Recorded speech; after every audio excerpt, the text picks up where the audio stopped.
बोलिए शंकर भगवान की जय। हे औदर दानी जैसे तुम उदार परमेश्वर, तैसी शिव शिवा भवानी। तुम घट घट के वासी अविनाशी व्यापक अंतर्यामी, शुद्ध सच्चिदानंद अनामय अमर अकाम अनामी।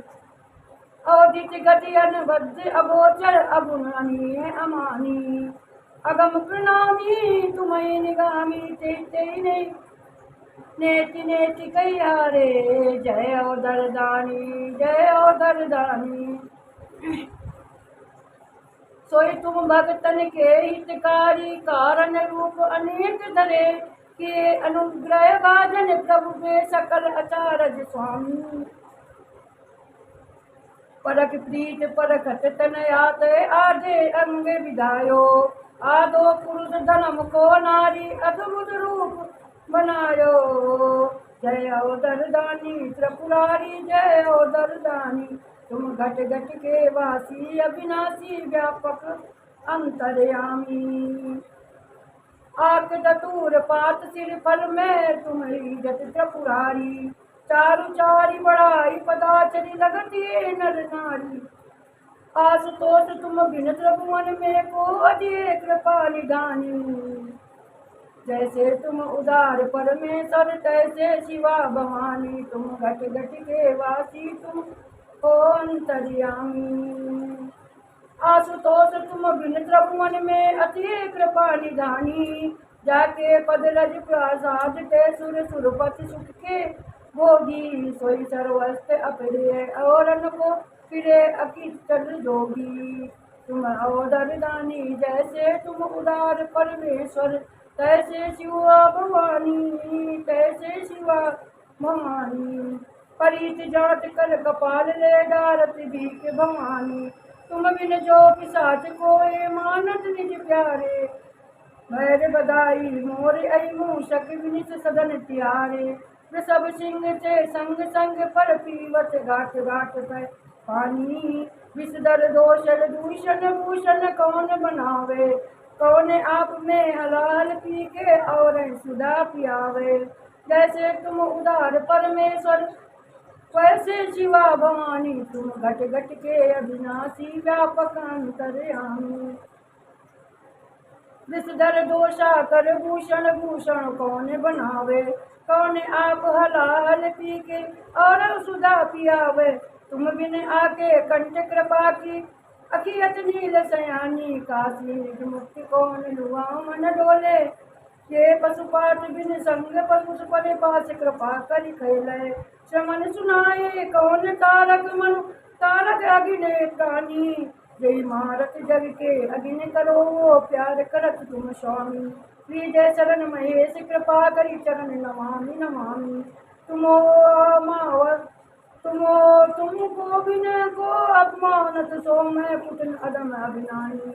जैसे तुम उदार परमेश्वर तैसे शिवा भवानी, तुम बिन घटवासी व्यापक अंतर्यामी। तुम औदरदानी बोलिए शंकर भगवान की जय।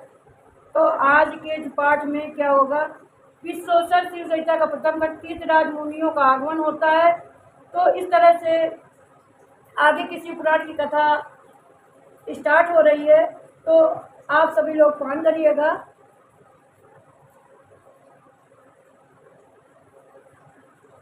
तो क्या होता है, तीर्थराज में मुनियों का आगमन होता है। श्री व्यास जी बोले, एक समय की बात है कि श्री गंगा जी कालिंदी नदी के समय प्रयागराज में ऋषियों और मुनियों के समागम हुआ, और उस समय पौराणिक सूत जी वहाँ आए और सभी ऋषियों को उठकर आदर सत्कार किया और पूजा सत्कार आसन दिया। हाथ जोड़कर कहने लगे, मुनीश्वर, कलयुग में प्राणी पाप और पीड़ित होकर और सब परविद स्त्री गामी दूसरों की हत्या करने वाले बेहा अभिमानी आत्मज्ञान रहित नास्तिक माता पिता और स्त्रियों को दास हो जाता है। तो इस तरह से कथा है, तीर्थ मुनि के मुनियों का समागम है और वैश्य के संस्कार से लीन होकर और धर्म से रहित कर्म ज्ञानी होवे, ऐसा होकर सूद में कर्म छोड़कर तिलक छाप लगाकर ब्राह्मणों सा आचार करने वाले नकली तपस्वी और ब्राह्मणों को तेज हरता शालिग्राम और पाषाणों का धर्म पूजन करने वाले कुकर्मी बिंदवाद वाग्वी धर्म लोभ दाम्पति अविनाशी पूर्व धर्म नाशक दुष्कर्मी होने से और स्त्रियां धर्म रहित हो जाएंगी। वो तपोगुण वाली पत्नी प्यार के साथ रहने वाली माता पिता भक्ति से रहित और उनको नष्ट बुद्धि संतानों की दशा में क्या होगा? सदग्रत किस प्रकार का उपाय प्राप्त होगा? अतः आप निराकार करने के लिए कोई सरल उपाय बताइए। मुनियों की यह बात सुनकर सूत जी क्या कहते हैं, ध्यान पूर्वक सुनिए। तो शिव पुराण संहिता के भेद क्या है, तो आप ये जानिए। सूत जी बोले, मुनीश्वरों, आपने लोक को हितकारी उत्तम प्रश्न किया है। कलि के पापों को नाश करने वाला परमार्थदायक शिव पुराण वेदांत सर्वार्थ जिसके पढ़ने से मुक्ति पद प्राप्त होती है, व्यास द्वारा कहे गए पुराण बहुत महत्व है। व्यास जी का कथन है, शिव पुराण में एक आधा श्लोक भी पढ़ा जाए और पाप से छूट जाता है, सावधानी पूर्वक पूरा पाठ करेगा वह जीवन से मुक्त हो जाएगा। इसके अनुसार आचरण करने वाले एक एक अश्वमेघ यज्ञ के फल के बराबर होता है। शिव जी ने यह सुधा स्वयं ही अविनाशी रूप में प्रथम करके निकला, अतः जो कोई भी पान करेगा वह अमर हो जाएगा। अर्थ काम मोक्ष के पदार्थों का विवेचन है, इसकी प्राप्ति के उपाय है। शिव जी की लीला का ज्ञान विज्ञान है।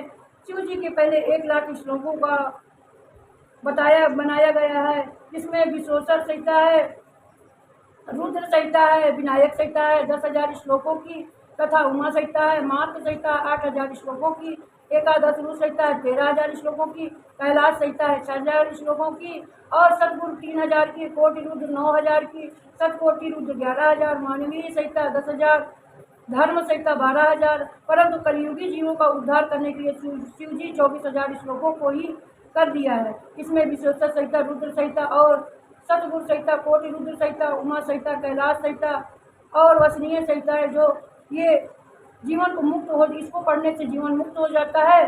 और इस तरह से तो आज ब्रह्मा जी के उपदेश का विवेचन किया जाएगा, तो सभी लोग पान करिएगा। फिर इसे पूर्ण काल में जब कल्पों का नाश हो गया, तब वह पुनः कल्प प्रभुभाव छाया हुआ था, तब 6 कुलीन मनुष्यों में सृष्टि में आरंभ होने का विचार किया जाता है। और यह सर्वज्ञ के लिए लोग ब्रह्मा जी के पास ब्रह्मा जी से कहा, सबसे पहले उत्पन्न हुआ है, मान वाणी पर कोई गत नहीं हुई, तथा ब्रह्मा इंद्र रुद्र आदि महाभूतों इंद्रियों की उत्पत्ति, सारे जगत में उत्पत्ति करने वाला वही है। सबसे परे है सर्वज्ञ जगदीश्वर महादेव जी हैं, जो भक्ति द्वारा दर्शन देते हैं। रुद्रदेव उनके दर्शनों की अभिलाषा करते हैं। इस प्रकार से भक्ति से ही प्रसाद की प्राप्ति होती है। जिस प्रकार से बीज अंकुर बीज उत्पत्ति होती है, उसी प्रकार से महादेव जी को प्रसन्न एक के दीर्घ शास्त्र मान्यताएं शिव जी की कृपा से प्राप्त होती है। मुनियों ने पूछा, हे भगवान, इस साध्य और साधन क्या है? ब्रह्मा जी क्या कहते हैं? यह साध्य शिव पद है और साधन सेवा है। विधि की आराधना करने के लिए प्राप्ति होती है। जो जैसा करता है वैसा ही फल पाता है। कान में सुनाना, वचन का कहना, मन मनन करना एक महान साधन है, क्योंकि महेश्वर सर्वथा ही सुनने में, कीर्तन करने में, मनन करने योग्य है। अतः आप पहुँचने के लिए इस पर जुट जाना चाहिए। गुरु के द्वारा शिष्य योग प्राप्त करें। पहले क्लेश अवश्य आ सकता है, परंतु बाद में परम आनंद की प्राप्ति होती है। बोलिए शंकर भगवान की जय। तो इस नंद कुमार व्यास जी का संवाद होता है। तो मुनु पूछने लगते हैं, ब्रह्मा जी, श्रवण मनन कीर्तन क्या है, इसको कैसे करना चाहिए? ब्रह्मा जी ने कहा, ईश्वर रूप गुण नाम का एक लीलाओं से एक पूजा, अपनी पूजा जो है उसी को करना चाहिए। जप द्वारा रुचि पैदा करना और निरंतर व्यक्तियों के साथ मन में सम्मुख मनन करना कहलाता है। पर ब्रह्मा महादेव जी भगवान नमो का बार उच्चार करना ही, जाप करना ही कीर्तन है, तथा दृष्टता से भगवत संबंधी शब्दों का कानों में श्रवण करना ही कीर्तन है। और यही सत्संग है। बैठकर महादेव जी की कृपा से श्रवण कीर्तन तथा मनन करने से सर्वोत्तम मनन आत्म पवित्र हो जाता है।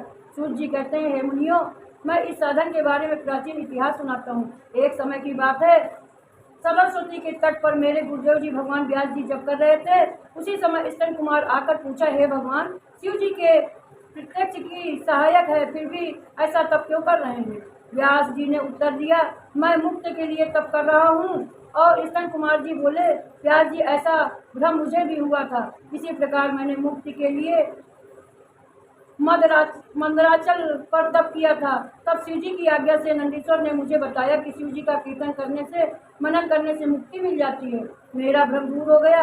अतः व्यास जी आप भी ऐसा करें। ऐसा कर सनत कुमार जी चले जाते हैं और ऋषि ने पूछा, जो श्रवण कीर्तन मनन नहीं करता, बिना नित्य करे कैसे मुक्त हो जाता है, कृपा करके हमें बताइए। तो सूर्य जी बोले, ऋषियों का प्रश्न के अनुसार पुरुष श्रवण कीर्तन मनन न करे, शिवलिंग की स्थापना का पूजन करे। इस प्रकार से सार तर जाते हैं। मैंने श्री गुरुमुख से सुना है, शिव जी का ब्रह्म रूप निष्काम कला है, रहित तथा काल सहित है।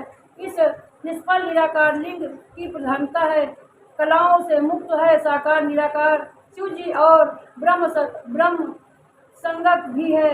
यह लोग शिव का साकार निराकार दोनों रूप में पूजते हैं।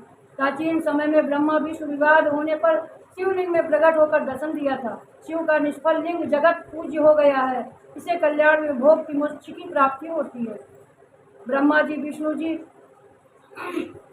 नंदेश्वर जी बोले, पूर्व समय में भगवान विष्णु अपने पार्षदों के लक्ष्मी की सहित से शैया पर शयन कर रहे थे। तब ब्रह्मा जी स्वयं ही जा पहुँचे और विष्णु जी पुत्र संबोधन करके पूछा, हे पुत्र तुम कौन हो?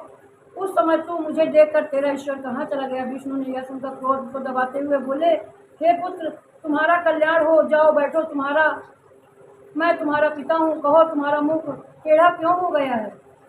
तो ब्रह्मा जी क्या कहते हैं? ब्रह्मा जी बोले, समय का फेर है, मुझे तो अभिमान हो गया है, मेरे पुत्र मैं तुम्हारा रक्षक हूँ, इस समस्त जगत का पिता हूँ।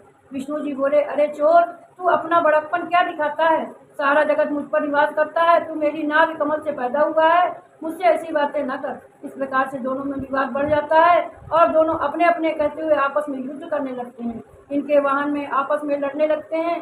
दोनों उपहार से देवताओं का वियोग होकर कांपने लगते हैं और दोनों आकर प्रसन्न करके और श्रेष्ठ शिव जी के पास सूर्यमणि के बिना ही इनका इधर उधर नहीं हो सकता। अतः शिव जी के पास जाते हैं। ऐसा कहकर सभी वहां पहुंचे। महादेव जी साथ ही साथ मणि सिंहासन में विराजमान थे। देवों को आया हुआ देखकर प्रणाम किया और शिव जी के पास बुलाया और उनसे कहने लगे। शिव जी बोले, देवताओं से, हे देवताओं, मैंने सुना है कि ब्रह्मा जी का घोर युद्ध हो रहा है और विष्णु जी का, इसमें तुम लोग महान रूप में हो, तुम घबराओ नहीं। तब शिव जी ने अपने 100 बड़ों के साथ वहां पहुंचे और प्रथम तो बादलों में छिपकर भीषण युद्ध देखने लगे। वे परस्पर एक दूसरे पर बल की इच्छा महेश्वर पशुपत अस्त्रों से प्रयोग कर रहे थे। उनके प्रयोग से त्रिलोक में भस्म हो जाता था और प्रलय वातावरण देखकर निष्फल शिव दोनों के बीच में जाकर तेजोमय अग्नि समान चमकते हुए स्तंभ लिंग के रूप में प्रकट हुए।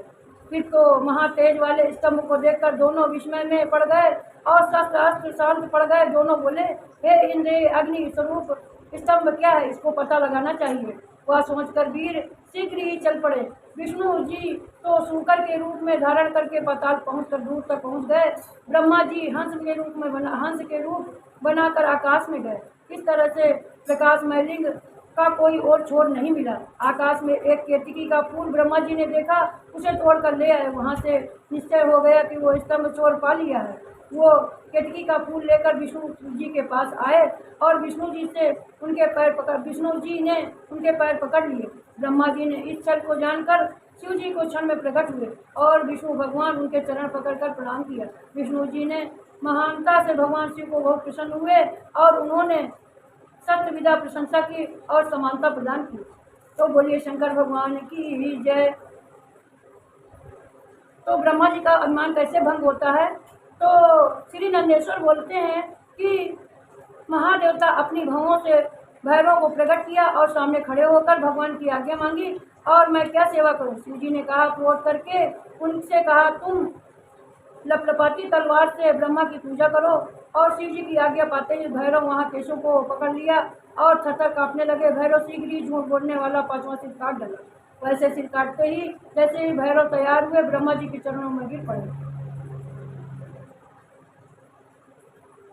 जब ब्रह्मा जी उनके चरणों में गिर जाते हैं तो उसके बाद विष्णु भगवान आंखों में आंसू भरकर भगवान शिव के चरणों में गिरकर ब्रह्मा जी के लिए क्षमा मांगी।